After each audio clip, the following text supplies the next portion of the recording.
ಯವ ಇವ. ಈಗ ಧಾತವಃ ಅವಯವಿತ್ವಾತ್ ತನ್ಮಾತ್ರಾವಯವೈರ್ವಿನ.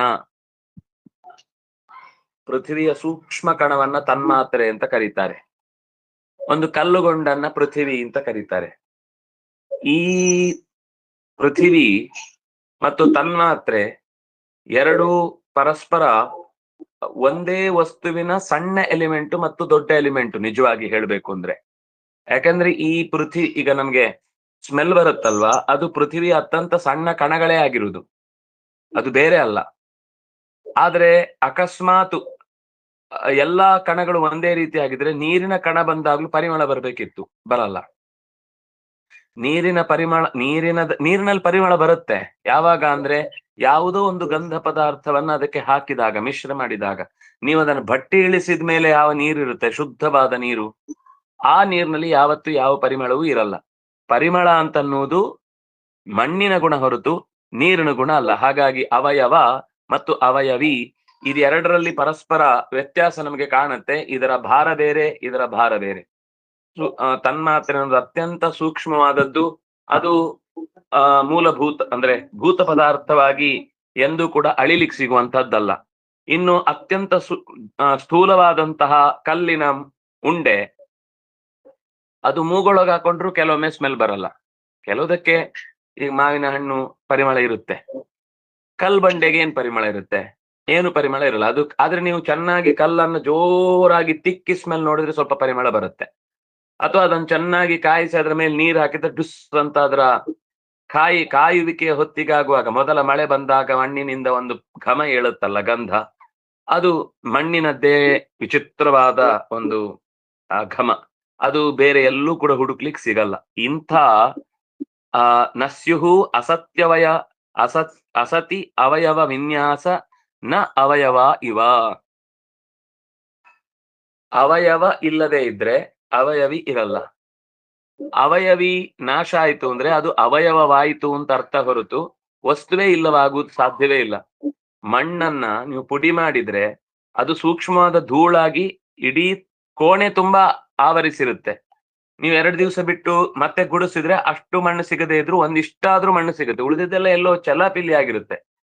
ನೀವಿನ್ನು ಒಂದು ಆ ಕೋಣೆಯಲ್ಲಿ ಗೋಡೆ ನೆಲ ಬಿಟ್ರೆ ಏನೂ ಇಲ್ಲ, ಒಂದು ಕಿಟಕಿ ಇಲ್ಲ, ಒಂದ್ ಚೇರ್ ಇಲ್ಲ, ಒಂದು ವಸ್ತು ಇಲ್ಲ, ಅಂತ ಜಾಗದಲ್ಲಿ ಇಡೀ ಕೋಣೆ ಬಂದ್ ಎಸಿ, ಅಲ್ಲಿ ನೀವು ಒಂದು ಧೂಳನ್ನ ಎಸಿರಿ. ಅಂದ್ರೆ ಎಸೆಯುವುದು ಅಂದ್ರೆ ಪುಡಿ ಪುಡಿ ಪುಡಿ ಪುಡಿ ಮಾಡಿ ಮಡಿಕೆಯನ್ನ ಸ್ಮ್ಯಾಶ್ ಮಾಡಿ ಎಸಿಬೇಕು. ಎಷ್ಟು ದಿವಸ ಆದ್ಮೇಲೂ ಕೂಡ ನೀವು ವಾಪಸ್ ಹೋಗಿ ಆ ಕೋಣೆಯಲ್ಲಿ ಚೆನ್ನಾಗಿ ಏನಂತಾರೆ ಅದಕ್ಕೆ ವ್ಯಾಕ್ಯೂಮ್ ಕ್ಲೀನರ್ ಅನ್ನ ಹಾಕಿ ಎಳೆದ್ರೆ ಅಷ್ಟೂ ಧೂಳು ನಿಮಗೆ ವಾಪಸ್ ಸಿಗುತ್ತೆ. ಹಾಗಾದ್ರೆ ನಾಶ ಆಯ್ತು ಅಂದ್ರೆ ಏನ್ ನಾಶ ಆಯ್ತು? ಅತ್ಯಂತ ಪ್ರಳಯ ಕಾಲದಲ್ಲಿ ಜಗತ್ತು ನಾಶ ಆದ್ರೂ ಇಷ್ಟೇ ನಾಶ ಆಗುದು, ಎಲ್ಲಿ ಹೋದ್ರೂ ಅದು ನಾಶ ಆಗುದು ಇಷ್ಟೇ. ಹಾಗಾಗಿ ಅದೇನಾಗುತ್ತೆ ಅಂದ್ರೆ ಅತ್ಯಂತ ಸೂಕ್ಷ್ಮ ಸ್ಥಿತಿಗೆ ಹೋದಾಗ ಇನ್ನೂ ಅತ್ಯಂತ ಸಣ್ಣ ಅವಯವವಾಗಿ ಅದು ಮೂಲ ಪ್ರಕೃತಿಯನ್ನ ಸೇರುತ್ತೆ. ಅಂದ್ರೆ ಮಣ್ಣಿನ ಕಣ, ನೀರಿನ ಕಣ, ಗಾಳಿಯ ಕಣ, ಬೆಂಕಿಯ ಕಣ ಎಲ್ಲವೂ ಕೂಡ ಒಂದರೊಳಗೆ ಒಂದು ಬೆರೆತು ಹೋದಾಗ ಅತ್ಯಂತ ಸೂಕ್ಷ್ಮವಾದ ಮೂಲ ಪ್ರಕೃತಿ ಅನ್ನುವ ಸ್ಥಿತಿಗೆ ಹೋಗುತ್ತೆ. ಹಾಗಾಗಿ ಈಗ ಅದು ಸೃಷ್ಟಿಯ ರೂಪಕ್ಕೆ ಸತ್ವರಜ ತಮಸ್ಸುಗಳು ಸೇರಿರುವುದರಿಂದ ಅದಕ್ಕೊಂದು ರೂಪ ಬರ್ಲಿಕ್ಕೆ ಅವಕಾಶ ಇದೆ. ಪ್ರಳಯ ಕಾಲದಲ್ಲಿ ಧೂಳಿನಂತೆ, ಈಗ ನಿಮಗೆ ಗುರುವಿನ ಗ್ರಹದ ಸುತ್ತ ನೀವು ನೋಡಿದ್ರೆ ಅದು ನಿಮಗೆ ರಿಂಗ್ ತರ ಕಾಣಿಸುತ್ತೆ, ಅದು ವಸ್ತುತಃ ರಿಂಗ್ ಅಲ್ಲ, ಅದು ಧೂಳೆ.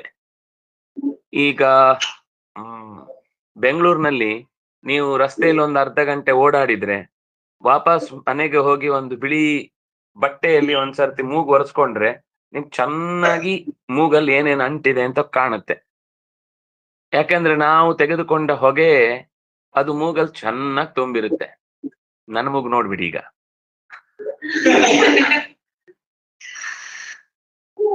ಹಾಗೆ ಅತ್ಯಂತ ಸೂಕ್ಷ್ಮ ಸ್ಥಿತಿಗೆ ಹೋಗಿರುತ್ತೆ. ಆದ್ರೆ ನೀವು ಕಣ್ಣಿನಲ್ಲಿ ಎಷ್ಟು ದುರ್ಬೀನ್ ಹಾಕಿ ನೋಡಿದ್ರು ಈಗ ಈ ಜಾಗದಲ್ಲಿ ಧೂಳು ಕಾಣಲ್ಲ. ನೀವು ಕೂತ ಜಾಗಕ್ಕೇನೆ ಬೆಳಿಗ್ಗೆ ನೀವು ಸೂರ್ಯೋದಯ ಆಗುವಾಗ ಬೀಮ್ ಬಿದ್ರೆ, ಸೂರ್ಯನ ಕಿರಣದ ಒಂದು ಜಾಲ ಬಿದ್ರೆ ಆವಾಗ ನಿಮ್ಗೆಲ್ಲ ಧೂಳು ಕಾಣುತ್ತೆ, ಹೌದಾ? ನೀವು ಮಾಮೂಲು ನೋಡುವ ಕಾಣಲ್ಲ ಧೂಳು. ಆದ್ರೆ ಬೆಳಗಿನ ಸೂರ್ಯನ ಕಿರಣ ಕಿಟಕಿಯಿಂದ ಹೀಗೆ ಅದು ನಿಮಗೆ ಸರಿಯಾಗಿ ಗೊತ್ತಾಗುದು ಆ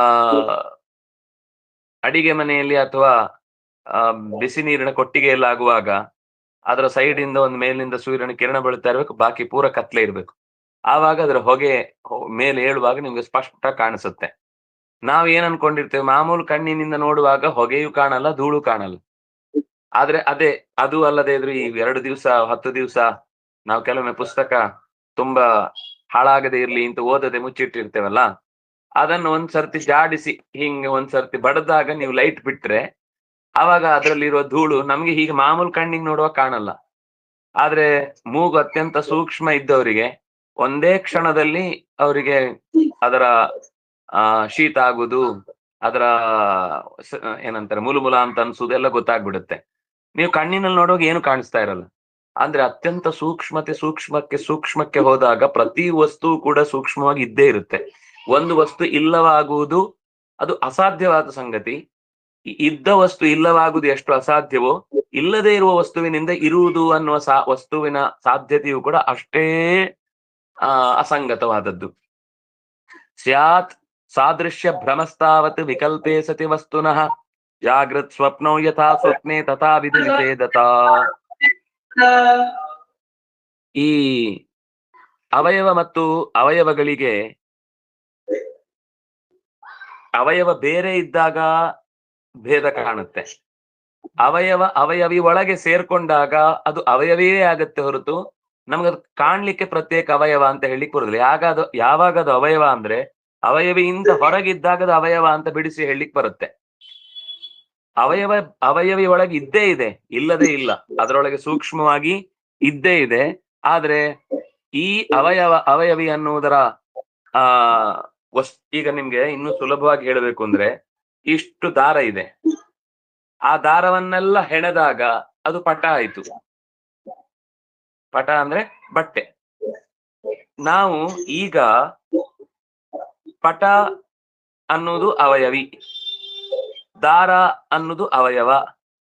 ಈಗ ಪಟಕ್ಕಿಂತ ಬೇರೆಯಾದ ಅವಯವ ಇದೆಯಾ ಅದರಲ್ಲಿ? ದಾರ ಅಂತಿದ್ಯಾ? ಪಟಕ್ಕಿಂತ ಬೇರೆಯಾದ ದಾರ ಇದೆಯಾ? ಪಟವೇ ದಾರ. ಆದ್ರೆ ನೀವು ಪಟವನ್ನೆಲ್ಲ ಬಿಡಿಸಿದ್ರಿ ಅಂತ ಇಟ್ಕೊಳ್ಳಿ, ವಾಪಸ್ ಎಲ್ಲಾನು ಬಿಡಿಸಿದ್ರಿ, ಎಲ್ಲ ಬಿಡಿಸಿ ತೆಗೆದು ಬೇರೆ ಬೇರೆ ಬೇರೆ ಮಾಡಿದ್ರಿ. ಆಗ ಅವಯವ ಇದೆಯೋ ಇಲ್ವೋ? ಇದೆ. ಯಾವ ಅವಯವದಿಂದಲೇ ಅವಯವಿ ಹುಟ್ಟಿರುತ್ತೋ ಆವಾಗ ಅದೆರಡಕ್ಕೂ ವ್ಯತ್ಯಾಸ ಇಲ್ಲ. ಆದ್ರೆ ಪ್ರತ್ಯೇಕ ದಾರಗಳಿಗೆ ಇದು ಬೇರೆ ದಾರ. ಈಗ ಅದ್ರಲ್ಲಿ ಒಂದು 10 ದಾರದಲ್ಲಿ 5 ದಾರ ಇಲ್ಲದೆ ಇದ್ರೆ ಆ ಬಟ್ಟೆಯಲ್ಲಿ ಎಲ್ಲೋ ಒಂದು ಕಡೆ ಏರ್ ಕಂಡೀಷನ್ ಆಗಿ ಕಾಣುತ್ತದು. ಗಾಳಿ ಜೋರಾಗಿ ಬೀಸಿದಾಗ ಥಂಡಿ ಅನ್ಸ್ಲಿಕ್ಕೆ ಶುರು ಆಗುತ್ತೆ.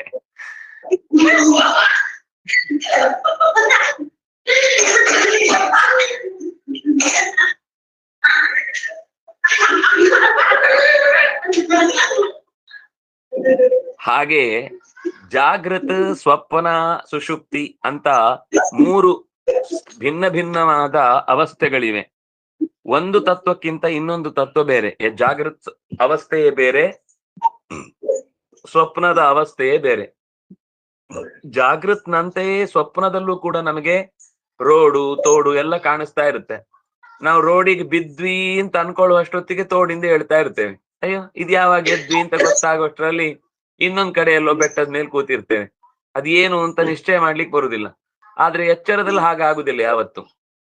ಎಚ್ಚರದಲ್ಲಿ ರೋಡಲ್ಲಿದ್ರೆ ರೋಡಿಗೆ ಬೀಳ್ತೀವಿ, ತೋಡಲ್ಲಿದ್ರೆ ತೋಡಿಗೆ ಬೀಳ್ತೀವಿ. ರೋಡಿಂದ ಎದ್ದು ತೋಡಿಗೆ ಬರ್ಬೇಕು ಅಥವಾ ತೋಡಿಂದ ಎದ್ದು ರೋಡಿಗೆ ಬರ್ಬೇಕು ಹೊರತು ಎಟ್ ಎ ಟೈಮ್ ಹೀಗೆ ಎದ್ದು ಬಿದ್ದದ್ದಿಲ್ಲಿ ಎದ್ದದ್ದಲ್ಲಿ ಅಂತ ಆಗುದಿಲ್ಲ. ಬಿದ್ದಲ್ಲೇ ಹೇಳ್ಬೇಕು.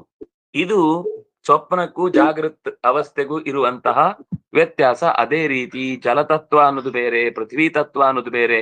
ಪರಸ್ಪರ ಒಂದಕ್ಕೊಂದು ಸಂಬಂಧ ಅನ್ನೋದು ಭಗವಂತನ ಒಂದು ಸಂಕಲ್ಪದಲ್ಲಿ ಇಲ್ಲದೆ ಅದು ಅಸ್ತಿತ್ವದಲ್ಲಿ ಇರ್ಲಿಕ್ಕೆ ಸಾಧ್ಯವೇ ಇಲ್ಲ. ಹಾಗಾಗಿ ಪ್ರತಿಯೊಂದರಲ್ಲೂ ಈಗ ನೀರ್ ನೋಡಿದಾಗ ಯಾರಿಗೂ ಕೂಡ ಇದು ಮಣ್ಣು ಅಂತ ಅನ್ಸಲ್ಲ. ಮಣ್ಣನ್ನು ನೋಡಿದಾಗ ಯಾರಿಗೂ ನೀರು ಅಂತ ಅನ್ಸಲ್ಲ. ಯಾಕೆಂದ್ರೆ ನೀರಿನದ್ದೇ ಎಕ್ಸ್ಕ್ಲೂಸಿವ್ ಕ್ವಾಲಿಟಿ ಬೇರೆ ಇದೆ, ಮಣ್ಣಿನದ್ದೇ ಎಕ್ಸ್ಕ್ಲೂಸಿವ್ ಕ್ವಾಲಿಟಿ ಬೇರೆ ಇದೆ. ಹೀಗೆ ಇದು ಆಗೋಗಿದೆ ಶ್ಲೋಕ ಅಲ್ವಾ? ಈ ನೆಕ್ಸ್ಟ್ ಇದ್ದಾಗ್ಬೇಕು, 63 ಆಗ್ಬೇಕು ಅಲ್ವಾ? ಓ ಸೂಪರ್ ಸೂಪರ್, ಆಯ್ತು, ಕರೆಕ್ಟ್. ಭಾವಾದ್ವೈತ, ಕ್ರಿಯಾದ್ವೈತ, ದ್ರವ್ಯಾದ್ವೈತ ಅಂತ 3 ವಿಶಿಷ್ಟವಾದ ಅದ್ವೈತದ ಚಿತ್ರಣವನ್ನ ಕೊಟ್ಟು, ಅದರಲ್ಲಿ ಕಾರ್ಯಾದ್ವೈತ ಅಂದ್ರೆ ಆ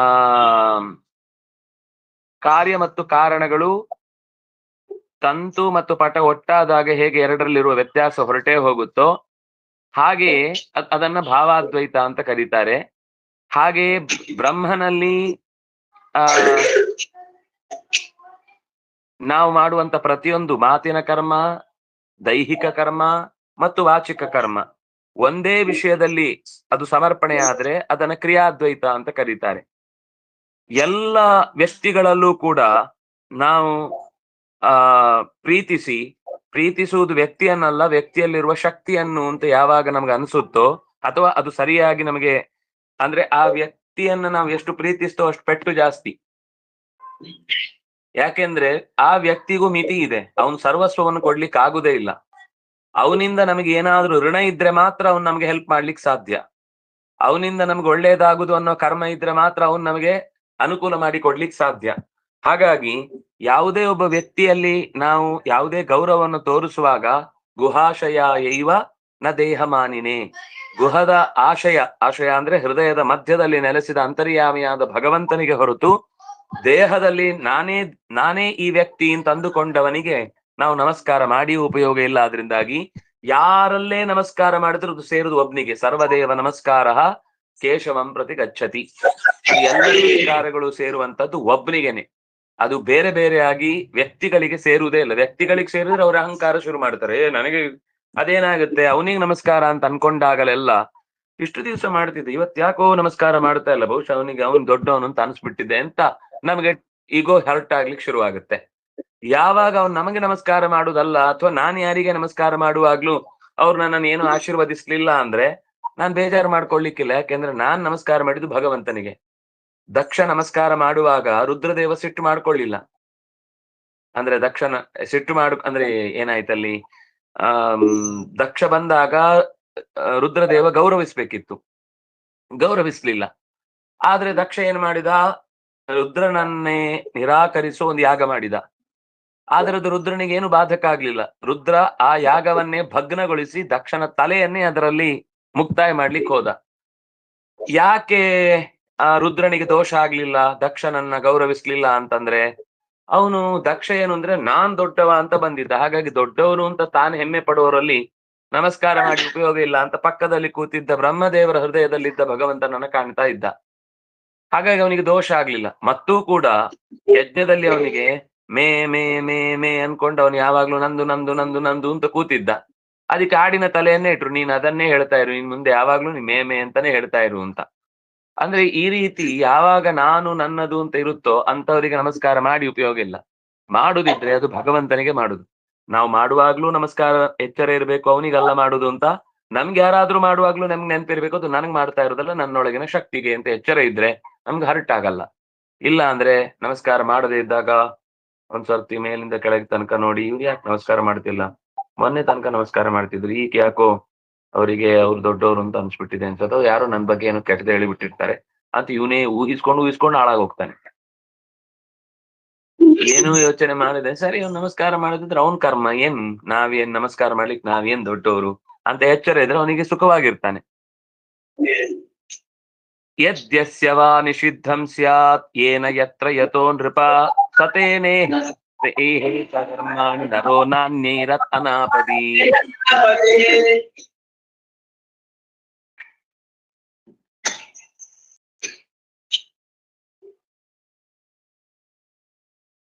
ಈಗ ಕೆಲವೊಂದ್ಸರ್ತಿ ಕೆಲವು ನಿಯಮಗಳಿರ್ತವೆ. ಯದ್ಯಸ್ಯ ಅನಿಷಿದ್ಧಂ, ಕೆಲವು ಪದಾರ್ಥಗಳನ್ನ ಸ್ವೀಕರಿಸಬಾರದು ಅಂತ ಇರುತ್ತೆ. ಆದ್ರೆ ಆ ವಸ್ತುವನ್ನ ಸ್ವೀಕರಿಸಬೇಕಾದ್ದು ಭಗವಂತನ ಆರಾಧನೆಗಾಗಿ ಅನ್ನುವ ಸ್ಥಿತಿ ಇದ್ದಾಗ ದೋಷನೇ ಇಲ್ಲ. ಅದಕ್ಕೆ ಆಪತ್ತಿನ ಕಾಲದಲ್ಲಿ ಬೇರೆ ಯಾರ ಹತ್ರ ಸಿಕ್ತಿಲ್ಲ, ಅವನ ಹತ್ರನೇ ತಗೊಳ್ಬೇಕು, ಆವಾಗ ದೋಷ ಇಲ್ಲ. ಇದನ್ನೊಂದು ಸುಮ್ನೆ ಉದಾಹರಣೆ ಹೇಳುದಾದ್ರೆ, ಆಚಾರ್ಯರು ಈ ಜ್ಞಾನದ ಹಂಚುವಿಕೆಯ ಪ್ರಸಂಗ ಬಂದಾಗ ವಿದ್ಯೆಯನ್ನ ಒಬ್ಬ ಯೋಗ್ಯ ಗುರುವಿನ ಹತ್ರ ನಾವು ಸ್ವೀಕಾರ ಮಾಡಬೇಕು. ಆದಷ್ಟು ಅದನ್ನ ಪ್ರಾಮಾಣಿಕವಾಗಿ ಯಾರು ತಿಳಿದಿರ್ತಾರೋ ಅವ್ರ ಹತ್ರ ತಿಳ್ಕೊಳ್ಳೋ ಪ್ರಯತ್ನ ಮಾಡ್ಬೇಕು. ಅಂಥವ್ರು ಯಾರೂ ಸಿಗದೆ ಇದ್ದಾಗ ಅವನು ನಾವ್ ಅನ್ಕೊಂಡ ಹಾಗೆ ಗುರುಸ್ಥಾನೀಯ ಅಂತ ಅಲ್ಲ, ಅಂದ್ರೆ ಪರಂಪರೆಯಿಂದ ಏನು ಕಲ್ತು ಬಂದವನಲ್ಲ. ಆದ್ರೆ ಅವನೊಬ್ಬ ಕ್ಷತ್ರಿಯ ಅಂತ ಇಟ್ಕೊಳ್ಳಿ, ಲೋಕದ ವ್ಯವಹಾರದಲ್ಲಿ ಕ್ಷತ್ರಿಯ ಅಂತ ಇಟ್ಕೊಳ್ಳಿ ಸದ್ಯಕ್ಕೆ. ನಮ್ಗೆ ಜೀವದ ವ್ಯವಸ್ಥೆ ಗೊತ್ತಿಲ್ಲ. ಅವನಿಗೆ ಜ್ಞಾನ ಇದೆ ಅಂದ್ರೆ ಅವನ ಹತ್ರನೇ ತಿಳ್ಕೊಳ್ಬೇಕು, ಬೇರೆ ಯಾರಿಗೂ ಗೊತ್ತಿಲ್ಲ, ಅವನ ಹತ್ರನೇ ಕೇಳ್ಬೇಕು. ಇಲ್ಲ ಅವನೂ ಇಲ್ಲ, ಒಬ್ಬ ವ್ಯಾಪಾರಿ ಇದ್ದಾನೆ, ಒಳ್ಳೆ ಅನುಭವಸ್ಥ, ಅವನು ಭಗವಂತನನ್ನ ತನ್ನ ಅನುಭವದಿಂದಲೇ ಒಂದಿಷ್ಟು ಯಾರೋ ದೊಡ್ಡವರ ಸಹವಾಸದಿಂದ ಅವಧೂತರಿಂದ ಏನೋ ಒಂದಿಷ್ಟು ಕೇಳಿ ತಿಳ್ಕೊಂಡು, ಅಂದ್ರೆ ಜೀವನಕ್ಕೆ ಅದು ಟೆಕ್ಸ್ಟ್ ಬುಕ್ ಅಲ್ಲಿ ಇರ್ಬೇಕಾದ ಪಾಠ ಆಗಿರ್ಬೇಕಾಗಿಲ್ಲ. ನಮ್ ಜೀವನದಲ್ಲಿ ಕಷ್ಟ ನಷ್ಟಗಳನ್ನು ಎದುರಿಸ್ಲಿಕ್ಕೆ ಬೇಕಿರುವ ಸುಲಭವಾದ ಸೂತ್ರವನ್ನ ಅವನ ಕಡೆಯಿಂದ ತಿಳ್ಕೊಳ್ಳಿಕ್ ಸಾಧ್ಯ ಆಯ್ತು ಅಂದ್ರೆ ಅವನೇ ನಮ್ಗೆ ಗುರು. ಆವಾಗ ಅವನ್ ನಮ್ಗಿಂತ ಹೊರಗಿನ ಪ್ರಪಂಚದ ವ್ಯವಸ್ಥೆಯಲ್ಲಿ ಕಡಿಮೆ ಅಂತ ಅನ್ನಿಸ್ಬೋದು. ಅವನೂ ಇಲ್ಲ ಅಂದ್ರೆ ನಾವು ಯಾರನ್ನ ಆ ಸಮಾಜದಲ್ಲಿ ಅಂತ್ಯಜರು ಅಂತ ಕರೆದು ಮಾತಾಡ್ತೇವೋ ಅಂಥವ ಒಂದು ವೇಳೆ ಜ್ಞಾನವನ್ನ ಪಡ್ಕೊಂಡು ನಮಗೆ ಬೇರೆ ಯಾರಿಂದಲೂ ಸಿಗ್ತಾ ಇಲ್ಲ ಅನ್ಸಿದ್ರೆ ಅವನತ್ರನೇ ಹೋಗಿ ಪಡ್ಕೊಳ್ಬೇಕು ಅಂತ ಆಚಾರ್ಯರು ಹೇಳ್ತಾರೆ. ಅಂದ್ರೆ ಭಾರತದಲ್ಲಿ ಈ ಮಾತಿದೆ ಶಾಂತಿ ಪರ್ವದಲ್ಲಿ, ಅದನ್ನ ಇಲ್ಲಿ ನೆನಪು ಮಾಡುವಾಗ ನಮಗೆ ಹಿರಿಯರು ಹೀಗೆ ಹೇಳ್ತಾರೆ. ಹಾಗಾಗಿ ನಮ್ಗೆ ಲೋಕದ ವ್ಯವಹಾರದಲ್ಲಿ ಇಲ್ಲ, ನಮಗೆ ಅವನು ಇಂತಿಂತಹ ಪರಂಪರೆಯಿಂದ ಬಂದವನು, ಇಂತಹ ಗೋತ್ರೋತ್ಪನ್ನ, ಹಾಗೆ ಹೀಗೆ ಅಂತೆಲ್ಲ ಇಟ್ಕೊಂಡ್ರೆ ಗೋತ್ರವೇ ಇಲ್ಲ, ಪತ್ರ ಎಲ್ಲಿಂದ ಬರಬೇಕು? ಅವ್ನ್ ಪತ್ರ ಬರ್ಸ್ಕೊಂಡ್ಬಿಡ್ಬೇಕಷ್ಟು, ಬರ್ತ್ ಸರ್ಟಿಫಿಕೇಟ್ ಅಲ್ಲಿ ನಾನು ಇಂತಹ ಗೋತ್ರದವನು, ಅವ್ನ ಗೋತ್ರ ಯಾವ್ದು ಅಂತ ನೀವು ಗುಟ್ಟಲ್ಲಿ ಕೇಳಿದ್ರೆ ನೋಡ್ತೇನೆ ನಾನು ರಾವಣ ಗೋತ್ರ ಅಂತ. ಅಂತವನ ಹತ್ರ ನಾವು ಕೇಳಿ ಹೇಳಿ ಏನಾಗ್ಬೇಕು? ಸರ್ಟಿಫಿಕೇಟ್ ಇಟ್ಕೊಂಡು ಅವನ ಹತ್ರ ಜ್ಞಾನ ಇರ್ಬೇಕು ಅಂತಿಲ್ಲ. ನಿಜವಾಗಿ ಜ್ಞಾನ ಇದ್ದವ ಸರ್ಟಿಫಿಕೇಟ್ ಅನ್ನ ಅಪೇಕ್ಷೆ ಪಡುವುದೂ ಇಲ್ಲ. ಸರ್ಟಿಫಿಕೇಟ್ ಇಷ್ಟ ಪಡಬಾರ್ದು ಅಂತ ಅರ್ಥ ಅಲ್ಲ, ಆದ್ರೆ ಸರ್ಟಿಫಿಕೇಟ್ ನಿಂದ ಒಬ್ಬನನ್ನ ಅಳಿಲಿಕ್ಕೆ ಆಗುದಿಲ್ಲ ಅಂತ ಹೇಳಿದ್ದು. ಹಾಗಾಗಿ ಒಬ್ಬ ಯಾರೋ ಮೂರ್ಖಂತರ ಕಾಣಿಸ್ತಿರ್ತಾನೆ ಸಮಾಜದಲ್ಲಿ, ಅವನನ್ನ ಯಾರು ಗುರುತಿಸುವುದೇ ಇಲ್ಲ. ಆದ್ರೆ ನಮಗೆ ಅವನ ಹತ್ರ ತಿಳುವಳಿಕೆಯ ವಿಶೇಷವಾದ ಸವಲತ್ತು ಇದೆ ಅಂತ ಗೊತ್ತಾದ್ರೆ ಅವನತ್ರನೇ ಹೋಗಿ ತಿಳ್ಕೊಳ್ಬೇಕು. ನಿಷಿದ್ಧ ಅಂತ ಸಮಾಜದಲ್ಲಿ ಒಂದು ವೇಳೆ ಹೇಳಿದ ಸಂಗತಿಯನ್ನೂ ಕೂಡ ಆಪತ್ತಿನ ಕಾಲ ಬಂದಾಗ ಬೇರೆ ಯಾರ ಹತ್ರ, ಯಾಕಂದ್ರೆ ಜ್ಞಾನ ಪಡ್ಕೊಳ್ಬೇಕಾದದ್ದು ಮನುಷ್ಯನಿಗೆ ಅನಿವಾರ್ಯ, ಅದು ಮನುಷ್ಯನ ಸಹಜ ಧರ್ಮ. ಅದನ್ನು ಬಿಟ್ಟು ಬದುಕಿದ್ರೆ ಅವನು ಮನುಷ್ಯನೇ ಅಲ್ಲ, ಪ್ರಾಣಿ ಆದ್ರೂ ಅದಕ್ಕಿಂತ ಬೆಟರ್. ಅಂತ ಸ್ಥಿತಿ ಬಂದಾಗ ನಾನು ಜ್ಞಾನ ಪಡ್ಕೊಳ್ಳಿಕ್ಕೆ ಒಬ್ಬನ ಹತ್ರ ಅನಿವಾರ್ಯವಾಗಿ ಆಶ್ರಯಿಸ್ಬೇಕು ಅನ್ನೋ ಪ್ರಸಂಗ ಬಂದಾಗ ಅವನನ್ನು ಆಶ್ರಯಿಸ್ಲೇಬೇಕು. ಯಾಕೆಂದ್ರೆ ಭಗವಂತನನ್ನು ತಿಳ್ಕೊಳ್ಳುದು ಮುಖ್ಯ ಹೊರತು ಲೋಕದ ನಿಯಮ ಅನ್ನೋದು ಭಗವಂತನ ನಿಯಮಕ್ಕೆ ಅಡ್ಡ ಅಲ್ಲ. ಭಗವಂತನ ತಿಳುವಳಿಕೆಗಾಗುವಾಗ ಲೋಕದ ನಿಯಮ ಎಲ್ಲ ಪಕ್ಕದಲ್ಲಿಟ್ಟು ಅವನು ಪ್ರಧಾನ ಅಂತ ಭಾವಿಸಿ ಮುಂದುವರಿಬೇಕು. ಇದು ಯಾವಾಗ ಲೋಕದಲ್ಲಿ ಯಾರೋ ಒಬ್ಬನ ಹತ್ರ ಲೋಕದಲ್ಲಿ ಕೆಲವೊಂದ್ಸರ್ತಿ ಕೆಲವು ಪದಾರ್ಥಗಳನ್ನ ಇಂಥವ್ರ ಹತ್ರ ಸ್ವೀಕರಿಸಬಾರದು ಅಂತ ಇರುತ್ತೆ, ಅದು ಅವನು ಅನ್ಯಾಯದಿಂದ ಮಾಡ್ಕೊಂಡು ಬಂದಿದ್ದಾನೆ ಅಂತ. ಆದ್ರೆ ಅವನು ಆ ದುಡ್ಡನ್ನ ಒಂದು ವೇಳೆ ನಾಳೆ ಭಯೋತ್ಪಾದಕ ವ್ಯವಸ್ಥೆಗೆ ಉಪಯೋಗಿಸ್ತಾನೆ ಅಂತಂದಾಗ, ಇಲ್ಲ ಅದನ್ನ ನಾವು ಸಂಗ್ರಹ ಮಾಡಿದ್ರೆ ನಾವು ಯಾರಿಗೊಂದು 10 ಜನಕ್ಕೆ ಊಟಕ್ಕೆ ಹಾಕ್ಲಿಕ್ಕೆ ಆಗತ್ತೆ ಅಂತ ಭಾವಿಸಿ ಅದನ್ನ ನಾವು ಅದರಿಂದ ಬದಲಾಯಿಸಿ, ರೂಟ್ ಅನ್ನು ಬದಲಾಯಿಸಿ ಒಳ್ಳೆ ಕಾರ್ಯಕ್ಕಾಗಿ ಯೋಚನೆ ಮಾಡ್ತೇವೆ ಅಂದ್ರೆ ಬೇರೆ ಎಲ್ಲೂ ಇಲ್ಲ ದಾರಿ. ಇವನ ಹತ್ರನೇ ಪಡ್ಕೊಳ್ಬೇಕೀಗ, ಇವನ ಹತ್ರ ಪಡ್ಕೊಂಡ್ರೇನೆ ಒಂದಿಷ್ಟು ಕೆಲಸ ಆಗತ್ತೆ. ಆದ್ರೆ ಅವನ್ ಪಡ್ಕೊಂಡ ದಾರಿ ನಮ್ಗೆ ಗೊತ್ತಿದೆ. ಆದ್ರೆ ನಾವು ಯಾವಾಗ ಸ್ವಾರ್ಥಕ್ಕಲ್ಲದೆ ಭಗವಂತನ ಪ್ರೀತಿಗಾಗಿ ಆ ಸಂಪತ್ತನ್ನು ವಿನಿಯೋಗ ಮಾಡಿದ್ರೆ ಅದರ ಲೇಪ, ಕರ್ಮದ ಲೇಪ ನಮ್ಗೆ ಆಗುದಿಲ್ಲ, ಯಾಕಂದ್ರೆ ನಾವು ಉಪಯೋಗಿಸಿದ್ದು ನಮಗಾಗಿ ಅಲ್ಲ. ಆದ್ರೆ ಆ ಪದಾರ್ಥವನ್ನ ನಾವು ಅಲ್ಲಿ ಬಳಸುವಾಗ್ಲೂ ಒಳ್ಳೇದಾದ ಒಂದು ದಾರಿ ಇದ್ದಾಗ ನಾವು ಬೇರೆ ದಾರಿಯಿಂದ ಬಳಸ್ತೇವೆ ಅಂತಂದ್ರೆ, ಕೆಟ್ಟ ದಾರಿ ಇದ್ದೇನೆ ಬಳಸ್ತೇವೆ ಅಂತಂದ್ರೆ, ಆವಾಗ ಅವನು ಅದರ ಮೇಲೆ ಹಿಡಿತ ಸಾಧಿಸ್ಲಿಕ್ಕೆ ಶುರು ಮಾಡ್ತಾನೆ. ಈ ಎಲ್ಲ ಕೆಲಸದಲ್ಲಿ ನಂದು ಒಂದು ಪಾಲಿದೆ, ಅದರಿಂದಾಗಿ ನಾನು ಇದರ ಮೇಲೆ ನಿಗ್ರಹ ಮಾಡ್ಬೇಕು ಅಂತ. ಯಾಕಂದ್ರೆ ನಮಗೂ ಒಂದು ಸ್ವಾರ್ಥ ಇರುತ್ತೆ, ಸುಲಭದಲ್ಲಿ ಸಿಗುತ್ತೆ, ಅಲ್ಲಿ ಆದ್ರೆ ಲೆಕ್ಕ ಕೊಡ್ಬೇಕು, ಇಲ್ಲಿ ಆದ್ರೆ ಲೆಕ್ಕ ಕೊಡ್ಬೇಕಿಲ್ಲ, ಎಲ್ಲ ಕಪ್ಪು ಹಣಗಳೆಲ್ಲ ಬೇಕಾದಷ್ಟು ಖರ್ಚು ಮಾಡಿ ನಮಗೂ ಒಂಚೂರು ಇಟ್ಕೊಳ್ಬಹುದು ಅಂತ ಯಾವಾಗ ನಮ್ಮ ಸ್ವಾರ್ಥ ಇರುತ್ತೆ, ಆವಾಗ ಅವ್ನು ನಮ್ಮ ಮೇಲೆ ಹಿಡಿತ ಶುರು ಮಾಡ್ತಾನೆ. ನೀವು ಏನೇ ಕೆಲಸ ಮಾಡುದಿದ್ರು ಅದರಲ್ಲಿ ನನ್ನ ಹೆಸರು ಬೋರ್ಡ್ ಹಾಕ್ಬೇಕು, ನನ್ನ ಬೋರ್ಡ್ ಹಾಕಿನೇ ನೀವು ಕೆಲಸ ಮಾಡ್ಬೇಕು ಅಂತೆಲ್ಲ ರಿಸ್ಟ್ರಿಕ್ಷನ್ ಮೇಲೆ ಅವನು ಯಾಕಾದ್ರೂ ಅವನ ಹತ್ರ ಫಂಡ್ ತಗೊಂಡ್ವೋ ಅಂತ ತಲೆ ಮೇಲೆ ಚಪ್ಪಡಿ ಕಲ್ಲು ಎಳ್ಕೊಂಡ ಹಾಗೆ ಬೇಸರ ಮಾಡ್ಕೊಳ್ಬೇಕಾಗುತ್ತೆ. ಹಾಗಾಗಿ ಯಾರು ತೆಗೆದುಕೊಂಡ ಬಳಿಕ ಅದರ ಮೇಲಿನ ನಾನು ಅದರ ಈ ಕೆಲವೊಮ್ಮೆ CSR ಫಂಡ್ಗಳು ಅದು ಇದು ಅಂತೆಲ್ಲ ಕೆಲವೊಮ್ಮೆ ಕೊಡ್ತಾರೆ ಅವರು. ಕೊಡುವುದರ ಮೇಲೆ ಅದರ ಮೇಲೆ ನಾವು ಟ್ರಸ್ಟ್ ಅಲ್ಲಿ ಒಬ್ರು ಇರ್ತೇವೆ ಅಂತ ಟ್ರಸ್ಟಿಗಳಾಗಿ ಬರ್ತಾರೆ. ಅಂಥವರನ್ನ ಹಿಡಿತದಲ್ಲಿ ಇಡುದು ಹೇಗೆ? ಆದ್ರಿಂದಾಗಿ ಆಪತ್ತು ಬರದೆ ಯಾವ ಸಂದರ್ಭದಲ್ಲೂ ಕೂಡ ನಮ್ಗೆ ಏನು ಅಂದ್ರೆ ಕೆಲವೊಮ್ಮೆ ಆಪತ್ ಧರ್ಮ ಹೇಳಿದ್ರೆ ನಾವು ಯಾವಾಗ್ಲೂ ಆಪತ್ತಲ್ಲೇ ಇರ್ತೇವೆ. ಏನಿದೆ ಅರ್ಘ್ಯ ಅಕಸ್ಮಾತ್ ತಡ ಆದ್ರೆ ಒಂದ್ ಎಕ್ಸ್ಟ್ರಾ ಕೊಡ್ಬೇಕು ಅಂತ ಇರುತ್ತೆ. ನಾವ್ ಯಾವಾಗ್ಲೂ ತಡನೇ ಆಗುತ್ತೆ. ಎಕ್ಸ್ಟ್ರಾ ಕೊಡೋದು ಒಂದು ನಿತ್ಯ ರೋಗ ಆಗ್ಬಿಡುತ್ತೆ. ಹಾಗಾಗ್ಬಾರ್ದು. ಅದು ಆಪತ್ತು ಬಂದಾಗ ನಾವು ಮಾಡುದೇ 8 ಗಂಟೆಗೆ ಫಿಕ್ಸ್ ಮಾಡ್ಕೊಂಡ್ಬಿಟ್ಟಿರ್ತೇವೆ. ಆ ಸೂರ್ಯಗೆ ಕೊಡುವುದೇ 8 ಗಂಟೆಗೆ. ನಾವು ಮಲಗಿ ಚಾದರ ಹಾಕೊಂಡ್ ಮಲ್ಕೊಂಡ್ಮೇಲೆ ನಾವು ಎಬ್ಸಿ ಎದ್ದೇಳೋ ನಾನ್ ಕೊಡುದ್ ಬಾಕಿ ಇದೆ ಅಂತ ಎಬ್ಸಿ ಅದ್ರ ಮೇಲೆ ಒಂದ್ ನೀರು ಎಕ್ಸ್ಟ್ರಾ ಬೇರೆ ನಿದ್ದೆ ಪೂರ್ತಿ ಹೊರಟೋಗ್ಲಿ ಅಂತ ಅನ್ನುವ ಈ ಸ್ಥಿತಿಯಲ್ಲಿ ಆಪತ್ತಲ್ಲದ ಕಾಲದಲ್ಲಿ ಅದನ್ನ ಆಚರಿಸಬಾರದು. ಏತೈರನ್ಯೇಷ್ಟ ವೇದೋಕ್ತೈ ವರ್ತಮಾನ ಸ್ವಕರ್ಮಿಭಿ ಗೃಹೇತ್ಯ ಪತಿಂ ಯಾತ್ ರಾಜನ್ ಭಕ್ತಿ ಭಾಂಗರಃ. ಈ ಕರ್ಮಗಳನ್ನ ಮಾಡುವಾಗ, ಶಾಸ್ತ್ರದಲ್ಲಿ ಹೇಳಿದಂತೆ ಮಾಡುವಾಗ, ವೇದದಲ್ಲಿ ತಿಳಿಸಿದಂತೆ ಕರ್ತವ್ಯವನ್ನು ನಡೆಸುವಾಗ ಅದು ಸ್ವಕರ್ಮ ಅಂತ ಆಲೋಚಿಸಿ ಮಾಡ್ತಾ ಇದ್ರೆ, ಭಗವದ್ಭಕ್ತಿಯಿಂದ ಅದನ್ನ ದೇವರಿಗೆ ಅರ್ಪಿಸಿದ್ರೆ ಅವನು ಗೃಹಸ್ಥನಾದ್ರೂ ಕೂಡ ಪರಮಹಂಸ ಹೊಂದುವ ಲೋಕಗಳನ್ನೇ ಹೊಂದುತ್ತಾನೆ. ಗೃಹೇ ಅಪಿ ಅಸ್ಯ ಗತಿಂ ಯಾಯಾತ್. ಗೃಹೇ ಅಪಿ ಅಂದ್ರೆ ಗೃಹಸ್ಥ ಧರ್ಮದಲ್ಲಿ ಇದ್ರೂ ಕೂಡ ಅವನು ಅಸ್ಯ ಗತಿಂ ಯಾಯಾತ್. ಅಸ್ಯ ಅಂತಂದ್ರೆ ವೇದೋಕ್ತವಾದ ಸ್ವಕರ್ಮವನ್ನ ಮಾಡುವ ಪರಮಹಂಸನ ಕರ್ತವ್ಯ ಏನಿದೆ, ರಾಜನ್ ತದ್ಭಕ್ತಿ ಭಾಂಗ್ನರಃ. ಒಂದೇ ಭಗವಂತನಲ್ಲಿ ಅನನ್ಯವಾದ ಭಕ್ತಿ ಇದ್ದು ಗೃಹಸ್ಥನಾಗಿಯೂ ಕರ್ತವ್ಯವನ್ನ ಚೆನ್ನಾಗಿ ನಿರ್ವಹಣೆ ಮಾಡ್ತಾ ಇದ್ದಾನೆ ಅಂದ್ರೆ ಮೋಕ್ಷ ಆಗುವುದು ಸಾಮಾನ್ಯವಾಗಿ ಪರಮಹಂಸರಿಗೆ. ಅವರಿಗೆ ಯಾಕೆ ಅಷ್ಟು ಅದರ ವಿಷಯದಲ್ಲಿ ಧೈರ್ಯ ಹೇಳ್ತಾರೆ ಅಂದ್ರೆ, ಅವನು ಪರಮಹಂಸನಾಗಿ ಬದುಕಿದ್ರೆ, ಸುಮ್ಮನೆ ವೇಷ ಹಾಕೊಂಡಿದ್ರೆ ಅವನನ್ನು ಪರಮಹಂಸ ಅಂತ ಕರೆಯಲ್ಲ, ಅವನು ಪರಮಹಿಂಸ. ಅವನನ್ನು ಪರಮಹಂಸ ಅಂತ ಕರೆಯುವುದೇ ಇಲ್ಲ. ಆದ್ರೆ ಯಾರು ನಿಜವಾಗಿಯೂ ಪರಮಹಂಸನಾಗಿ ಬದುಕ್ತಾನೆ ಅವನಿಗೆ ಉತ್ತಮವಾದ ಗತಿ ಇದೆ ಅಂತ ಶಾಸ್ತ್ರದಲ್ಲಿ ಮಾತಿದೆ.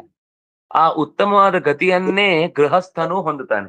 ಪರಮಹಂಸನಿಗೆ ಯಾಕೆ ಆ ಗತಿ ಅಂದ್ರೆ, ಅವನು ಸ್ವಾರ್ಥಕ್ಕಾಗಿ ಪ್ರಪಂಚದ ಯಾವ ವಸ್ತುವನ್ನು ಬಳಸಲ್ಲ. ಅವನು ಎಲ್ಲವನ್ನು ದೇವರು ಕೊಟ್ರೆ ಉಂಟು ಅಂತ ಬೊಗಸೆಯೇ ತಟ್ಟೆ ಅವನಿಗೆ. ಅವನ ಜೋಳಿಗೆ ಅವನ ನಿತ್ಯದ ಸಂಗ್ರಹಕ್ಕೆ ಏನ್ ಬೇಕೋ ಅಷ್ಟನ್ನು ಇಟ್ಕೊಳ್ಳಿಕ್ಕೆ, ನಾಳೆಗೆ ಸಂಗ್ರಹ ಮಾಡ್ಲಿಕ್ಕೆ ಇಲ್ವೇ ಇಲ್ಲ ಅವನಿಗೆ. ಸಾಯಂಗೃಹ ಅಂತ ಯಾವುದೋ ಸಾಯಂಕಾಲ ಆದ್ರೆ ಒಂದ್ ಮನೇಲಿ ಉಳ್ಕೊಳ್ತಾನೆ, ಮರು ದಿವಸ ಬೆಳಿಗ್ಗೆ ಮತ್ತೆ ಹೊರಡುತ್ತಾನೆ. ಹಾಗಾಗಿ ಅವನಲ್ಲಿರುವಷ್ಟು ವೈರಾಗ್ಯ ಬೇರೆ ಯಾರಲ್ಲೂ ಇಲ್ಲ. ಆದ್ರಿಂದಾಗಿ ಅವನಿಗೆ ಊಟ ಹಾಕಿದ್ರೆ ಜಗತ್ತಿಗೆ ಊಟ ಹಾಕಿದ ಹಾಗೆ ಅಂತ ಮಾತಿದೆ. ಗೃಹಿ ಯತಿರ್ಯಸ್ಯ ಗೃಹೇ ಭುಂಕ್ತೆ ತತ್ರ ಭುಂಕ್ತೆ ಜಗತ್ ಸ್ವಯಂ.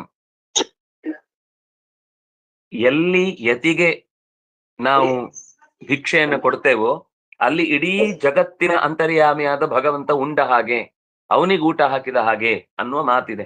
ಅಂದ್ರೆ ಇದರ ಹಿನ್ನೆಲೆ ಏನು ಅಂದ್ರೆ, ಗೃಹಸ್ಥನಿಗೆ ಬಹಳ ಕಟ್ಟುನಿಟ್ಟಾದ ಕಟ್ಟುಪಾಡುಗಳಿರ್ತಾವೆ. ಆದ್ರಿಂದ ಅವನು ನಿಶ್ಚಯವಾಗಿ ಅದನ್ನ ಪಾಲಿಸಿ ಬಂದದ್ದು ಹೌದಾದ್ರೆ ಅವನಿಗೆ ಮುಕ್ತಿ ನಿಶ್ಚಿತ. ಅದನ್ನೇ ಇಟ್ಟುಕೊಂಡು ಬಹಳ ಜನ ಮೋಕ್ಷ ಆಗ್ಬೇಕಾದ್ರೆ ಗೃಹಸ್ಥ ಅಲ್ಲ ಸನ್ಯಾಸನೇ ತಗೊಳ್ಬೇಕು ಅಂತ ಅನ್ಕೊಳ್ತಾರೆ. ಅದಕ್ಕೆ ಈ ಭಾಗವತ ಹೇಳಿತು ಹಾಗೇನಿಲ್ಲ. ಉಳಿದ 3 ಆಶ್ರಮಿಗಳನ್ನ ಚೆನ್ನಾಗಿ ನೋಡಿಕೊಂಡು ಭಗವದ್ ಭಕ್ತಿಯಿಂದ ಅವರನ್ನ ಪೋಷಿಸಿದ್ರೆ, ತನ್ನ ಕರ್ತವ್ಯವನ್ನು ಪ್ರಾಮಾಣಿಕವಾಗಿ ಪ್ರತಿ ಕೆಲಸದಲ್ಲೂ ಭಗವದ್ ಭಕ್ತಿ ಯುಕ್ತನಾಗಿ ಕರ್ತವ್ಯವನ್ನು ನಿರ್ವಹಿಸಿದ್ರೆ ಅವನು ಕೂಡ ಅಸ್ಯ ಗತಿಂ ಯಾಯಾತ್. ಪರಮಹಂಸಸ್ಯೈವ ಗತಿಂ, ಅವನ ಗತಿ ಯಾವುದೋ ಅದೇ ಗತಿಯನ್ನು ಹೊಂದುತ್ತಾನೆ. ಹಾಗಾಗಿ ವಿವಾಹವಾಗುವುದಕ್ಕೆ ಅಯ್ಯೋ ನಂಗೆ ಮೋಕ್ಷ ಆಗುದಿಲ್ಲ ಅಂತ ಭಯಪಡಬೇಕಾಗಿಲ್ಲ.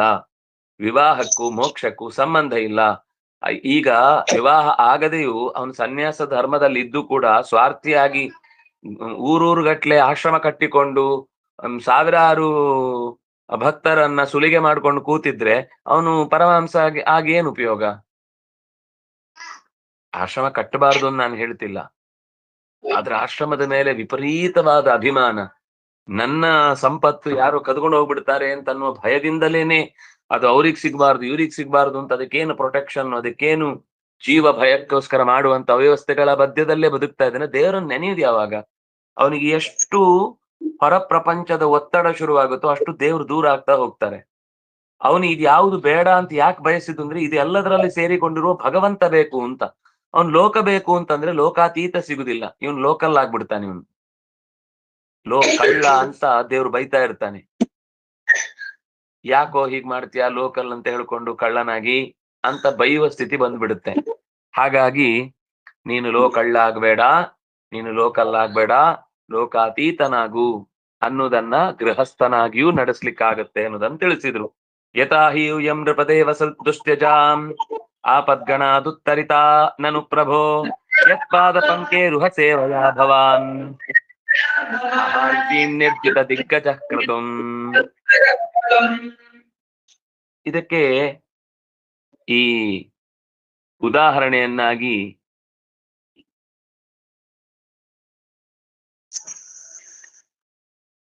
ಯಾರಿಗೆ ಈ ಮಾತು ಶುರುವಾಗಿದ್ದು?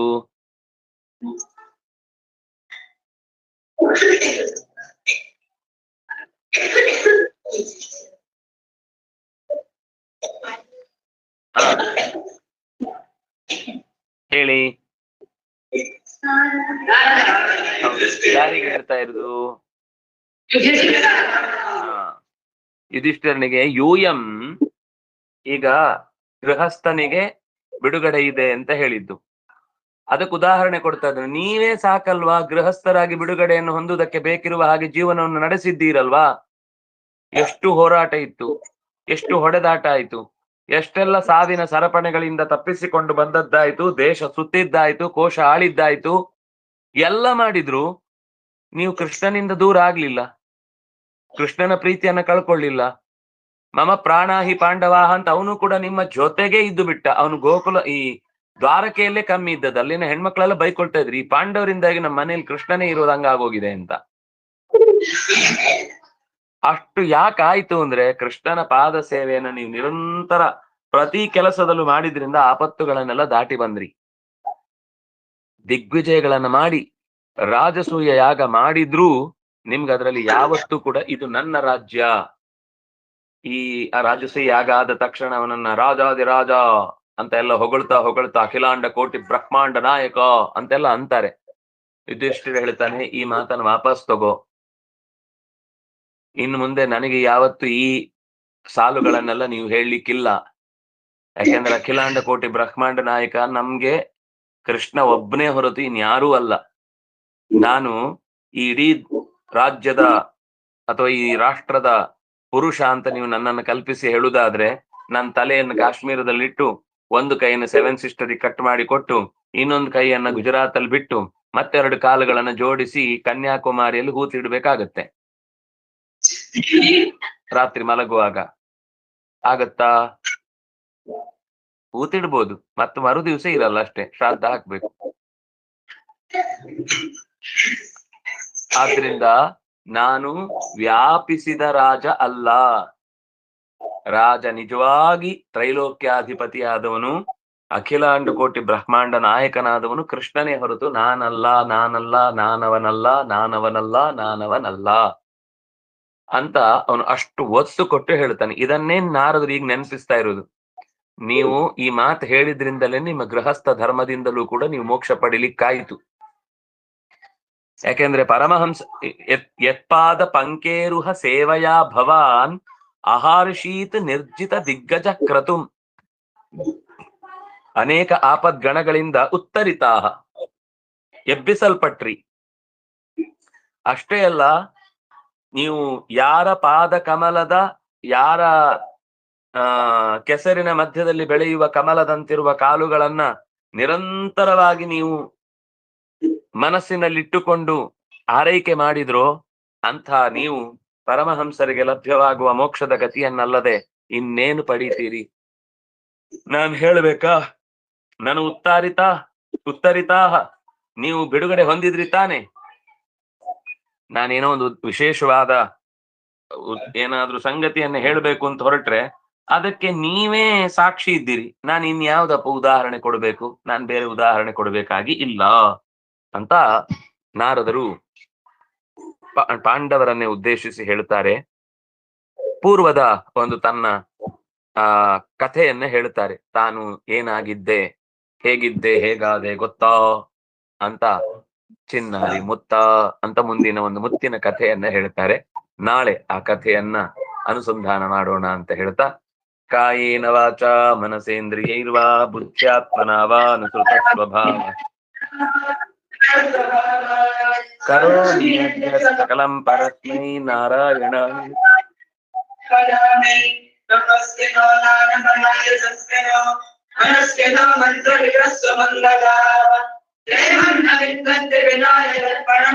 तस्मै सुभद्रश्रवसे नमो नमः। ब्रह्मार्पणं ब्रह्महविः ब्रह्मार्पो ब्रह्मणाहुतम् ब्रह्मैव तेन गन्तव्यम् ब्रह्मकर्मसमाधिना। सर्वे भवन्तु सुखिनः सर्वे सन्तु निरामयाः सर्वे भद्राणि पश्यन्तु मा कश्चित् दुःखभाग् भवेत्। धर्मस्य विजयो भूयात् अधर्मस्य पराभवः सद्भावना प्राणभृता भूयात् विश्वस्य मङ्गलम्। ಶ್ರೀಕೃಷ್ಣ.